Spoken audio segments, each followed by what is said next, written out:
Hello friends, स्वागत है आप सभी का आपके अपने YouTube channel AB technical hub पर। दोस्तों, आपको पता ही होगा कि इस समय आपका दूसरा चैप्टर मेजरमेंट चल रहा है। आज आपकी तीसरी क्लास हो रही है। इससे पहले 2 क्लास हो चुकी है, जाकर देख लीजिए, लिंक डिस्क्रिप्शन में दे दूंगा। आपको बता दें कि जो नए व्यूअर हैं वो पहला चैप्टर सेफ्टी प्रिकॉशन, जिसकी 4 क्लासेस हो चुकी हैं, इन क्लासेस को पढ़ लें और पढ़ने के बाद टेस्ट भी दे दें। मतलब टेस्ट भी हो चुका है, लिंक डिस्क्रिप्शन में दे दूंगा। टेस्ट का टेस्ट बिल्कुल फ्री है, उसका कोई भी चार्ज लगने वाला नहीं है। आप टेस्ट जाकर दे दीजिए, लेकिन वीडियो को पढ़ने के बाद ही दीजिएगा। तो आज चलिए स्टार्ट करते हैं, है ना। तो आज हम आपके लिए 15 क्वेश्चन लेकर आए हैं और आपका स्टील रूल जैसा कि खत्म हो गया था, उसे 2 क्वेश्चन रह गए थे, वो मैंने देखा तो अभी लेकर आया हूँ। और अगला आज आपका आपने थंबनेल में देख ही लिया होगा कि आज की क्लास कैलिपर और टेलीस्कोपिक गेज को खत्म करने वाले हैं। मतलब आज से कैलिपर और टेलीस्कोपिक गेज को खत्म कर देंगे, बिल्कुल समाप्त कर देंगे, है ना। तो चलिए स्टार्ट करते हैं बिना किसी देरी के वीडियो को। एक चीज और, जो हम पढ़ा रहे हैं या जितना भी आज तक पढ़ाया हुआ है उसका PDF आपको हमारे Telegram group AB technical hub पर मिलेगा। तो जाकर टेलीग्राम ग्रुप ज्वाइन कर लीजिए, वहां पे सारी सूचना सब कुछ मिलता रहता है, तो आप जरूर उसको ज्वाइन कीजिए। चलिए स्टार्ट करते हैं। आज आपका पहला क्वेश्चन है कि नैरो रूल की थिकनेस यानी नैरो रूल की मोटाई कितनी होती है। तो 2 mm होती है। अब हम नैरो रूल की चर्चा कर लेंगे। फिलहाल स्टील रूल के बारे में हम सेकंड क्लास में चर्चा कर चुके हैं, आप जाके देख लीजिए, पूरा विस्तार से सब कुछ हो चुका है। पहले क्वेश्चन रह गए थे, तो चलिए देख लेते हैं नैरो रूल को। क्या आपको दिख रहा है कुछ, कोई भी रूल दिख रहा है ना आपको? ये बिल्कुल फ्लेक्सिबल रूल जैसा होता है। फर्स्ट पॉइंट, ये बिल्कुल फ्लेक्सिबल रूल जैसा होता है। इसकी थिकनेस कितनी होती है? 2 mm। और इसकी जो चौड़ाई होती है यानी विड्थ होती है वो हमारी 5 mm होती है। ध्यान रखिएगा। यूज कहाँ करते हैं? कीवे की गहराई को मापने के लिए, या छोटे व्यास की गहराई को मापने के लिए, या ब्लाइंड होल तथा अन्य वह स्थान जहां हमारे नॉर्मल रूल नहीं पहुंच सकते हैं, हम वहां पर इसका यूज करते हैं। तो बात क्लियर हुई ना। अब चलिए अगले क्वेश्चन की बात करेंगे, है ना। तो आपका अगला क्वेश्चन आ चुका है आपके सामने स्क्रीन पर कि सीट रूल का प्रयोग किस आकार के जॉब पर मार्किंग के लिए करते हैं। की सीट रूल का प्रयोग किस आकार के जॉब पर मार्किंग के लिए करते हैं? तो सिलेंड्रिकल आकार के जॉब पर करते हैं ना। तो मार्किंग की बात की गई है यहाँ पे, ध्यान रखिएगा। मार्किंग की बात की गई है, आपको मैं फिगर से समझा देता हूँ। ये है आपका की सीट रूल, ओके। ये आपका की सीट रूल, ओके। यहाँ पे एक बीम्स लगा हुआ है, ये आपकी स्केल है और ये आपकी बीम्स लगी हुई हैं। अच्छा, एक चीज और, ये जो स्केल और ये जो बीम्स है, इनके बीच में जो एंगल है वो 90 डिग्री है। ये क्वेश्चन में आता है ना। अब इन दोनों के बीच अगर 90 डिग्री है तो जायज सी बात है, कोई भी चीज अगर 90 डिग्री पे है तो उसके बीच में आप कोई भी राउंड जॉब रख दोगे तो आराम से वो उस पर रख जाएगा, है ना। अभी दिखा देते हैं। क्या कुछ दिख रहा है क्या? बस समझ लीजिए, ये आपका बीम्स है और ये आपकी स्केल है। बस ऐसे 90 डिग्री बन जाता है। एक लाइव एग्जांपल लेकर आए आपके लिए, ये मत समझिएगा कि यही है, एग्जांपल है। ये आपका बीम्स है और ये आपकी स्केल है, इसके बीच में 90 एंगल बन गया। हम इसके बीच में कोई भी आप राउंड जॉब रख सकते हो। अब राउंड जॉब रखने के बाद आप उस पर आराम से मार्किंग कर सकते हो, है ना। क्योंकि जो आपका स्केल होगा वो जो आपका राउंड जॉब होगा उसके एक्सिस के पैरेलल रखा रहेगा, तो आप उसके एक्सिस के पैरेलल लाइन खींच सकते हो आराम से, है ना। तो इतना चीज क्लियर हुआ। अब चलिए हम अगले क्वेश्चन की बात करेंगे। एक चीज और, ये बिल्कुल ही डिफरेंट है, इतना चीज ध्यान रखिएगा। और अच्छे से स्टील रूल को पढ़ने के लिए आप सेकंड क्लास को देख लीजिए और रेगुलर ज्वाइन हो जाइए, रेगुलर क्लास आ रही है। तो चलिए अब अगले क्वेश्चन की बात करेंगे। तो फ्रेंड्स, आपका अगला क्वेश्चन है कि किस कैलिपर के द्वारा गोलाकार जॉब का सेंटर निकालते हैं, है ना। इसका राइट आंसर है जेनी कैलिपर। पता होगा या ना पता हो तो फिर भी हम बताएंगे। पहले बात आई है कैलिपर की, उसके बाद आई है जेनी कैलिपर का नाम। तो पहले हम कैलिपर के बारे में बात करेंगे, फिर हम जेनी कैलिपर। मतलब अब कैलिपर का नाम आ गया, फिलहाल थंबनेल में आपने देखा ही होगा, थंबनेल में। तो चलिए कैलिपर के बारे में बात करते हैं, है ना। आपके सामने कोई फिगर कुछ भी दिखाई दे रहा है क्या? कुछ भी दिखाई दे रहा है क्या? कैलिपर, ठीक है। ये सब आप अभी देख लीजिए, बाद में। पहले आप एक चीज जान लीजिए कि कैलिपर होता क्या है। तो आपका ये इनडायरेक्ट लीनियर मेजरिंग इंस्ट्रूमेंट है। इनडायरेक्ट मतलब अप्रत्यक्ष मापी रेखीय मापी मेजरमेंट टूल है, ठीक है। तो अप्रत्यक्ष माप क्या होता है? ऐसा टूल जिसके द्वारा माप लेने के बाद हमें किसी दूसरे टूल की आवश्यकता पड़े। जैसे कि आपका कैलिपर है, कैलिपर पे आप कोई भी मान सेट कर लीजिए, उसके बाद आपको स्टील रूल की आवश्यकता पड़ेगी। जैसे आप टेलीस्कोपिक गेज को ही देख लीजिए, उस पर आप कोई भी मान सेट कर लीजिए, बट आपको असली मान चेक करने के लिए माइक्रोमीटर, आउटसाइड माइक्रोमीटर या फिर वर्नियर कैलिपर की आवश्यकता पड़ेगी। तो ठीक है, तो ये क्या है, एक प्रकार का इनडायरेक्ट लीनियर मेजरिंग इंस्ट्रूमेंट है ना, बिल्कुल जीरो लेवल से बता रहे हैं। ठीक है, अच्छा बनी किसकी होती है, तो आपको दिखाई दे रहा होगा एक छोटे से माइल्ड स्टील की बनी होती है। ठीक है, माइल्ड स्टील की बनी होती है। अब एक बात और, माइल्ड स्टील की बनी होगी तो पूरे कैलिपर को हम हार्ड नहीं करेंगे। ठीक है, क्या हार्ड करेंगे, सिर्फ और सिर्फ पॉइंट को हार्ड कर लेते हैं। अच्छा, हार्ड करते हैं या फिर केस हार्ड करते हैं, ये भी पॉइंट है। तो जो हमारा माइल्ड स्टील होता है उसे हम केस हार्ड करते हैं। ठीक है, फिलहाल आपको अगले जो चैप्टर आएगा ना मेटल, उसमें हम क्लियर करेंगे, हीट ट्रीटमेंट में क्लियर करेंगे, है ना। ठीक है, तो जो माइल्ड स्टील होती है उसको हम केस हार्ड ही कर सकते हैं। केस हार्ड क्या होता है कि जो हमारा जॉब की सतह यानी ऊपरी सतह, उस पे हम कार्बन की परसेंटेज को बढ़ा देते हैं, जिससे जब कार्बन बढ़ता है तो उसका हार्डनेस बढ़ जाता है ना। अगर आप अभी ITI फर्स्ट ईयर में है तो समझ में नहीं आएगा, अगर आप कर चुके हैं तो समझ में आ रहा होगा, है ना। अब इसकी लिस्ट काउंट कितनी होती है, तो जायज सी बात है, हमें ये एक प्रकार का अप्रत्यक्ष मापी है ना, तो इसको हम माप चेक करने के लिए किसका यूज करते हैं, स्टील रूल का। तो स्टील रूल की जो होता है क्या लिस्ट काउंट, वो कितना होता है, तो 0.5 mm। ठीक है, और क्या होता है, 1/64 इंच क्या होता है, ये ब्रिटिश में होता है। ठीक है, बात आ गई आपकी स्टील रूल की, तो स्टील रूल से कुछ पॉइंट है जो आपको याद ही रखना होगा। जो उस पर ग्रेजुएशन लाइन बनी होती है ना, उसकी थिकनेस कितनी होती है, 0.12 से 0.18 mm होती है। ठीक है, तो ये ध्यान रखिएगा, उसकी जो क्या होती है, जो ग्रेजुएशन लाइन थिकनेस होती है। ठीक है, जो हमारी स्टील रूल की थिकनेस होती है वो 3/64 इंच होती है, और जो उसकी विड्थ होती है यानी चौड़ाई होती है वो 3/4 इंच होती है। ध्यान रखिएगा, जो हमारा स्टील रूल होता है वो direct reading linear measuring instrument है। फिलहाल आप फर्स्ट पार्ट में जाके देख सकते हैं। जो स्टील रूल होता है उसकी सतह क्रोम फिनिश करके बनाई जाती है। क्रोम फिनिश क्यों बनी होती है, क्योंकि जंग से बचाना होता है और दाग व धब्बे से बचाना होता है। ठीक है ना। लिस्ट काउंट आपको बता दिया, 0.5 mm एंड 1/64 इंचेस, है ना। स्टील रूल का यूज कब करेंगे, जब हमें कोई टॉलरेंस ना दिया हुआ, यानी जो हमारी ड्राइंग है वहां पे आपको कोई विदाउट टॉलरेंस का हो, विदाउट टॉलरेंस का कोई प्रिसीजन हमें माप नहीं, कोई सूक्ष्म माप नहीं लेना, तो हम स्टील रूल का यूज करेंगे। स्टील रूल की जो एज होती है वो बिल्कुल स्ट्रेट एज होती है, ना कि कोई बेबल होता है, एंगुलर में कुछ भी नहीं होता, बिल्कुल स्ट्रेट एज होता है, ये भी ध्यान रखिएगा। स्टील रूल बनी किसकी होती है, तो स्प्रिंग स्टील और स्टेनलेस स्टील दोनों की बनी होती है। फिलहाल अगर स्टील रूल ऑप्शन में आता है तो आप स्टेनलेस स्टील लगाइए, उसके पार्ट्स में कई सारे होते हैं तो स्प्रिंग स्टील के भी बनाए जाते हैं। फिलहाल सेकंड पार्ट जाके देख लीजिए, क्लियर हो जाएगा। तो हम कैलिपर की बात कर रहे थे, है ना। अब कैलिपर हमारे प्रकार के कितने होते हैं, देखिए दो टाइप से बांटे गए हैं, एक ज्वाइंट के अनुसार और एक लेग के अनुसार। ज्वाइंट के अनुसार दो प्रकार के होते हैं, एक फर्म ज्वाइंट, एक स्प्रिंग ज्वाइंट, और लेग के अनुसार ये आउटसाइड कैलिपर, इनसाइड कैलिपर और जैनी कैलिपर। ठीक है, ठीक। इसकी जो साइज होती है, क्या कैलिपर की साइज, वो हमारे आपको दिखा के फिगर समझा दो। जो इसकी साइज ली जाती है, यहाँ पे आपको कोई पिवट दिख रहा है क्या कोई ज्वाइंट दिख रहा है ना, तो इसके सेंटर से और इसके लेग के जो पॉइंट होता है ना, इसके सेंटर के बीच की पैरेलल यानी सॉरी बिल्कुल लंबवत दूरी आप नाप लीजिए, बिल्कुल तिरछा वगैरह मत नापिएगा। यहाँ से इसके सेंटर से और यहाँ लेग के पॉइंट से, है ना, तो ये इसकी दूरी होती है, इसकी दूरी मापनी होती है ना। तो अब अगले बारे में बात करेंगे, तो हम पहली बात करेंगे फर्म ज्वाइंट के बारे में। ओके, फर्म ज्वाइंट के बारे में बात करेंगे। तो आपको क्या पिक्चर कोई दिख रही है क्या, ठीक है, ये आपकी स्प्रिंग ज्वाइंट है, ये आपकी फर्म ज्वाइंट है। फर्म ज्वाइंट को फ्रिक्शन ज्वाइंट भी कह सकते हो, ठीक। फ्रिक्शन ज्वाइंट क्यों कह सकते हो भाई, फ्रिक्शन, फर्म का मतलब दृढ़ होता है, दृढ़ मतलब थोड़ा टाइट खुलना, और फ्रिक्शन का मतलब भी टाइट ही होता है एक प्रकार से। फ्रिक्शन मतलब घर्षण, है ना, तो एक प्रकार से फ्रिक्शन ज्वाइंट भी बोल सकते हो। ठीक है, इसमें ये लेग है आपके, ये लेग होता है, यहाँ पे एक पॉइंट होता है, ये आपका रिवेट होता है यहाँ पे, है ना। इसी के सेंटर से और इसके पॉइंट के बीच की लंबवत दूरी हमारी क्या कहलाती है, इसकी साइज कहलाती है। तो चलिए फर्म ज्वाइंट के बारे में आपको पता चल चुका है, अभी इसकी विशेषता भी बताते हैं। पहले स्प्रिंग ज्वाइंट के पार्ट के बारे में जान लीजिए। ये आपका स्प्रिंग लगा हुआ है, ठीक है, ये आपका एक नल है, यानी एक नट है, जिसपे ये आपका एक नट है ना, ये नट है, और ये आपका एक रॉड है, इस पे रॉड पे थ्रेडें कटी हुई है ना, और ये आपका जो नट है ना, ये नल है, बिल्कुल यानी नल किया हुआ है ना, क्या करने, ग्रिप बनाने के लिए, पकड़ने के लिए अच्छे से, है ना। इसको जब आप घुमाते हो तो आराम से टाइट हो जाता है। ठीक है, ये आपके लेग हैं, यहाँ पे भी एक पिवट फिन लगा हुआ होता है, ठीक है, ये आपका लेग ऑन पॉइंट है, लेग का पॉइंट है कह सकते हो ना, ये लेग है। ठीक है, कुछ ज्यादा विशेष है नहीं, समझ जाओगे अच्छे से, विशेषता समझ लीजिए इन दोनों की।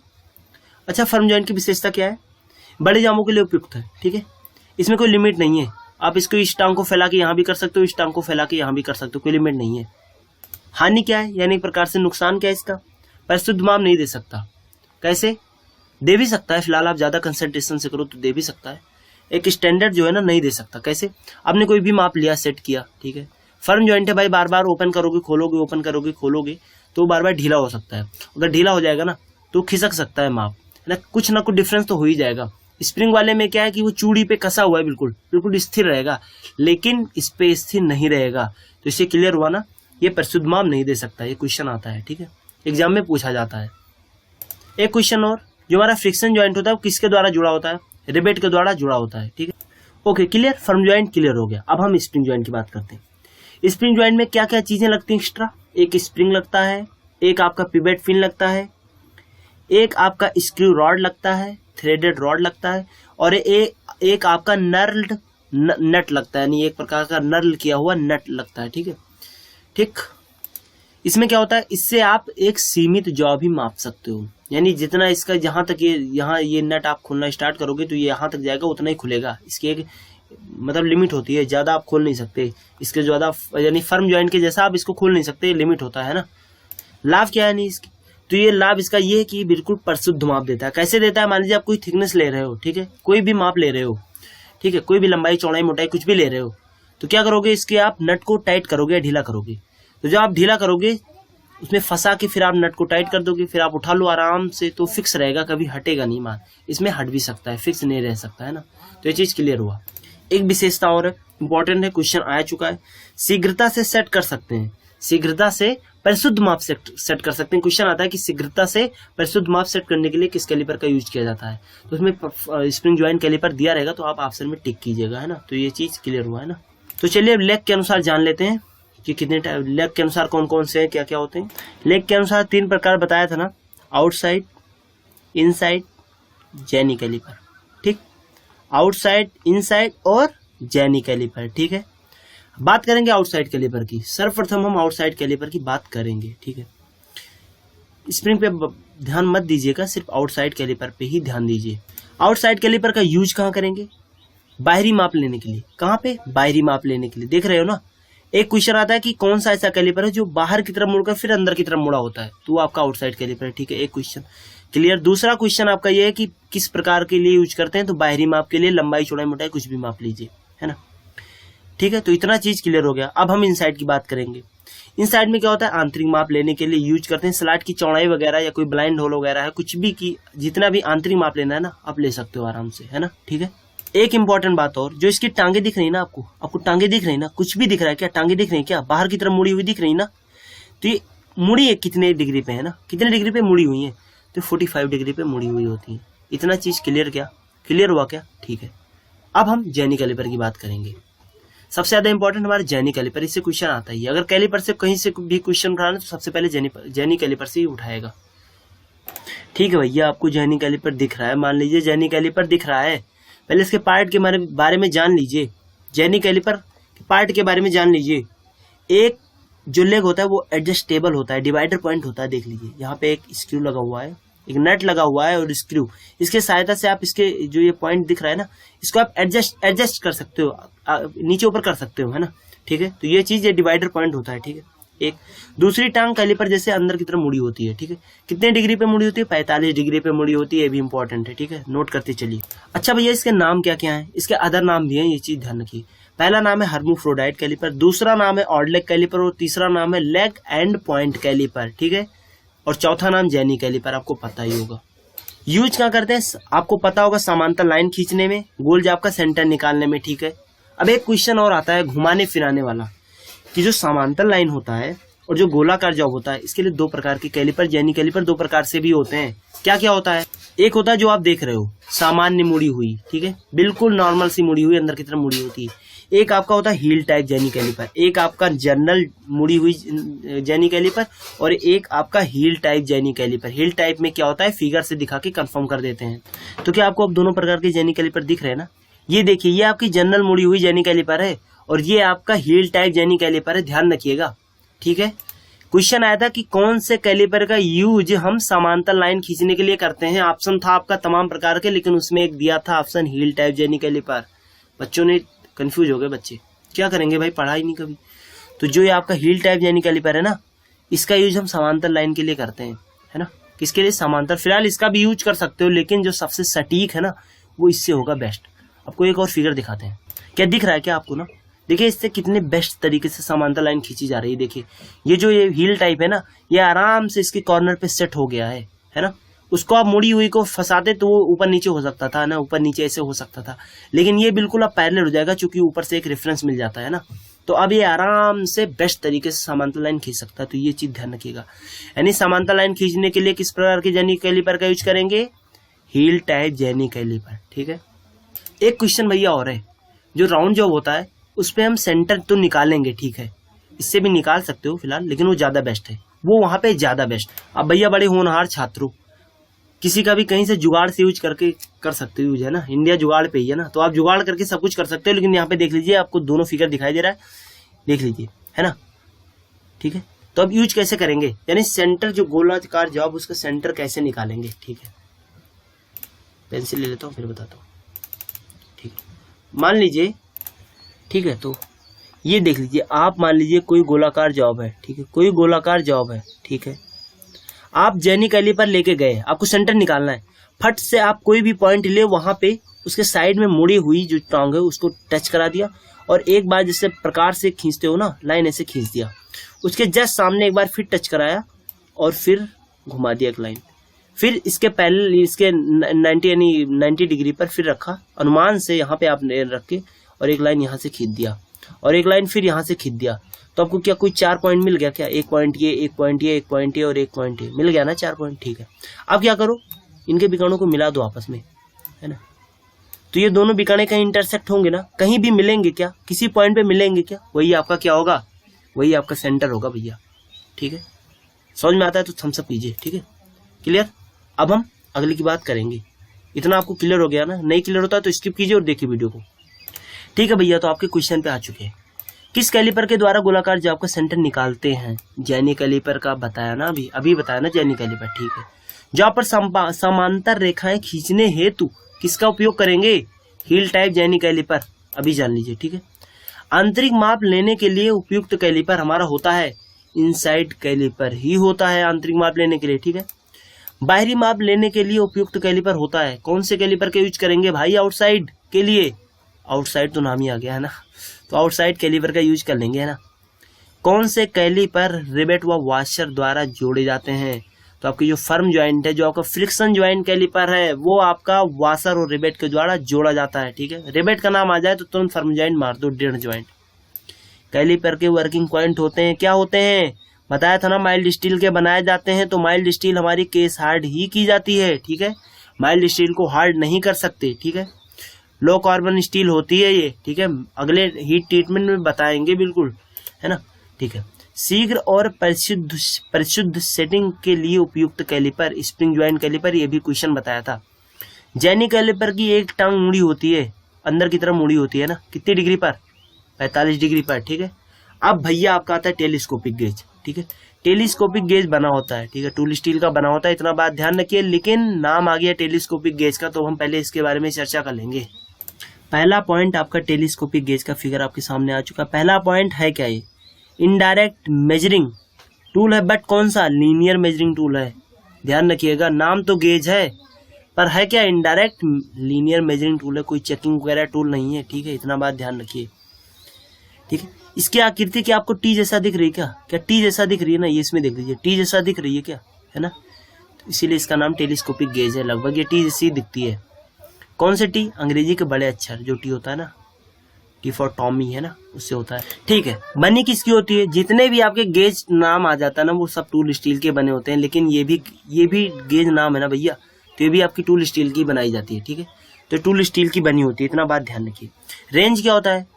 रेंज होता है 12.7 से 152.4 mm तक, इसकी रेंज होती है mm तक। ठीक है, उससे पहले क्या होता है? स्मॉल होल गेज एक होता है स्मॉल होल गेज। उसकी जो रेंज होती है ना, वो 3.17 mm से 12.7 mm तक होती है। ठीक है, उसकी रेंज।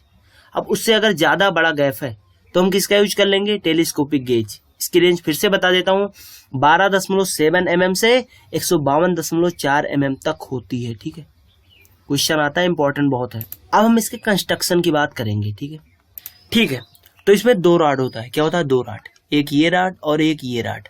ठीक है, ठीक भैया, इसमें एक मूवेबल होता है, एक फिक्स होता है। मूवेबल कौन सा होता है? इधर वाला। फिक्स कौन सा होता है? इधर वाला। ठीक है, ठीक भैया, थोड़ा सा भी मूवेबल होता है, लेकिन ये वाला मूवेबल होता है, ये फिक्स रॉड ही होता है। ठीक है, जो हमारा मूवेबल रॉड होता है वो स्प्रिंग की सहायता से आगे पीछे चलता है। ये वाला होता है ना, आगे पीछे चलता है। देख लीजिए यहाँ पे ये छोटा सा हो गया है, यहाँ पे ये बड़ा है, तो क्या कैसे कैसे हो सकता है भैया? तो ये स्प्रिंग की सहायता से आगे पीछे होता है। इसमें एक प्लंजर लगा होता है। ठीक है, यहाँ पे लॉक नट होता है। ठीक है, लॉक नट को हम ढीला करेंगे जैसे तुरंत ये अंदर बाहर हम कहीं भी सेटअप कर सकते हैं दबा के, है ना। इधर से भी दोनों तरफ से प्रेस करके अंदर बाहर कर सकते हैं। जैसे लॉक नट को लॉक कर दोगे वो अंदर बाहर होना बंद हो जाएगा। तो आपका ये टेलीस्कोपिक गेज है। ठीक है, इसको मैंने उठा लिया। ठीक है, ये देख लीजिए। ठीक है, यहाँ पे मैंने स्प्रिंग को ढीला कर दिया था, इसलिए अंदर बाहर हो रहा है आराम से, है ना। देखिए इसके अंदर एक प्लंजर लगा होता है, तो आराम से देख लीजिए कितने अच्छे से ढंग से हो रहा है। ठीक है, इस स्प्रिंग को ढीला था ना अभी मैंने इसको टाइट कर दिया। अभी क्या हुआ, ये पोजीशन में आ गया, बिल्कुल लॉक हो गया। ठीक है, अभी फिर क्या करेंगे, ढीला कर दिया, फिर देखिए, है ना। और एक चीज और देख लीजिए, ये वाली थंब है ना, ये बिल्कुल अंदर की तरफ नहीं जा रही।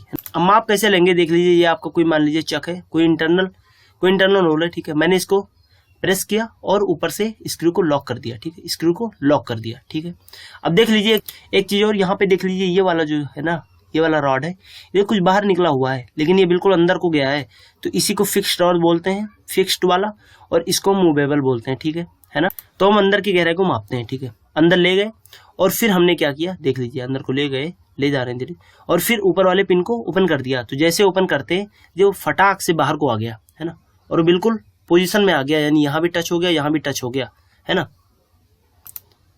अब क्या करेंगे, हमने इसको लॉक कर दिया। ठीक है, लॉक कर दिया, है ना। ठीक है, ठीक है भैया, तो लॉक करने के बाद उसको निकाल लेते हैं, फिर आराम से आप रीडिंग ले सकते हो। तो आपको रीडिंग लेना भी पता लग गया, है ना। अच्छा, इसका यूज कहाँ करते हो तो मैंने बताया नहीं। इसका यूज अधिक गहराई पर कोई स्लॉट वगैरह या ब्लाइंड होल वगैरह की लंबाई मापने के लिए करते हैं। ठीक है, ठीक, तो इतना चीज क्लियर। डायमीटर कह सकते हो ना, एक प्रकार से डायमीटर कह सकते हो, सॉरी लंबाई कह दिया, डायमीटर कह सकते हो, है ना। ठीक है, तो इतना बात क्लियर हो। या फिर आपका कोई कीवे है, ज्यादा गहरा है, तो आप आराम से नाप सकते हो, इसमें दिखाया गया है ना जैसे। ठीक है, और एक बात और, अगर ये राउंड जो आपके अंदर चेक करता है, तो इसका मतलब ये नहीं कि ये लीनियर मेजरिंग टूल नहीं है, लीनियर मेजरिंग टूल ही है। ठीक है, तो चलिए अब क्वेश्चन के बारे में बात करेंगे। फिलहाल क्लियर हो गया होगा, नहीं क्लियर होता है तो कमेंट कीजिए, अगले पार्ट में कर देंगे और क्लियर अच्छे से।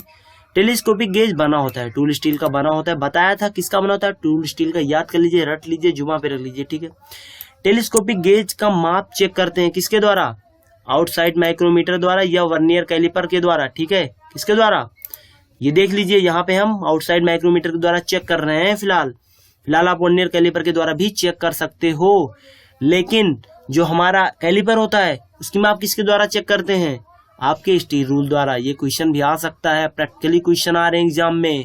कब जागोगे, प्रैक्टिकली क्वेश्चन करना सीखो। ठीक है, तो अब आपका क्वेश्चन है कि टेलीस्कोपिक गेज की रेंज कितनी होती है, तो आपको बताया था 12.7 से 152.4 mm तक होती है।